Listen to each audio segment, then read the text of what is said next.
4 স্বাধীনতার ঘোষণা ও প্রতিরোধের শুরু ২৬ মার্চ ১৯৭১।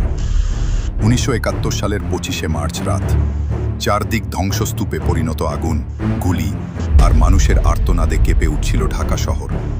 সেই রাতে গ্রেপ্তার হওয়ার আগেই জাতির পিতা বঙ্গবন্ধু শেখ মুজিবুর রহমান ঘোষণা করে যান, এটাই হয়তো আমার শেষ বার্তা। আজ থেকে বাংলাদেশ স্বাধীন। এই বার্তাটি ওয়্যারলেসের মাধ্যমে ছড়িয়ে পড়ে দেশের বিভিন্ন প্রান্তে। আর পরদিন ২৬ মার্চ ১৯৭১ এক ভয়ঙ্কর নতুন সকালের সূচনা হয়। সেই দিন থেকেই শুরু হয় বাংলার মুক্তির যুদ্ধ।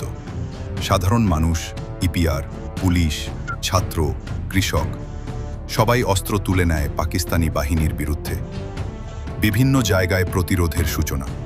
চট্টগ্রামে আমি মেজর জিয়া বলছি, বঙ্গবন্ধুর পক্ষ থেকে আমি বাংলাদেশের স্বাধীনতা ঘোষণা করছি। রংপুর, খুলনা, যশোর, কুমিল্লা, বগুড়া সহ অনেক স্থানে পাক বাহিনীর বিরুদ্ধে প্রতিরোধ শুরু হয়।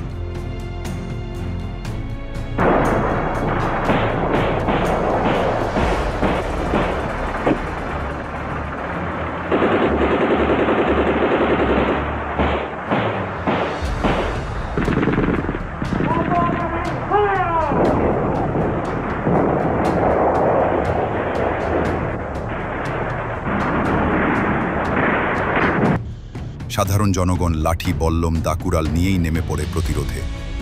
এটা ছিল এক অভূতপূর্ব অধ্যায়ের সূচনা। পাকিস্তান ভেবেছিল তারা ভয় দেখিয়ে বাঙালিদের দমিয়ে দেবে, কিন্তু বাঙালিরা প্রমাণ করে দেয় রক্ত দিয়ে হলেও তারা তাদের জন্মভূমিকে স্বাধীন করবেই। এই পর্বে যা থাকছে: বঙ্গবন্ধুর স্বাধীনতার ঘোষণা, মেজর জিয়ার কালুরঘাট বেতার বার্তা, বিভিন্ন অঞ্চলে প্রতিরোধ শুরু, বাঙালির সাহস, রক্ত আর ভালোবাসার ইতিহাস। পরবর্তী পর্বে আমরা দেখব কিভাবে পাকিস্তানি বাহিনী গণহত্যা চালিয়ে গেল আর বাঙালিরা সংগঠিত হয়ে কিভাবে দীর্ঘ ৯ মাসের এক রক্তক্ষয়ী যুদ্ধে নেমে। পরবর্তী পর্ব দেখতে আমাদের চ্যানেলটা সাবস্ক্রাইব করে নিচের বেল আইকনটি বাজিয়ে রাখুন। ধন্যবাদ।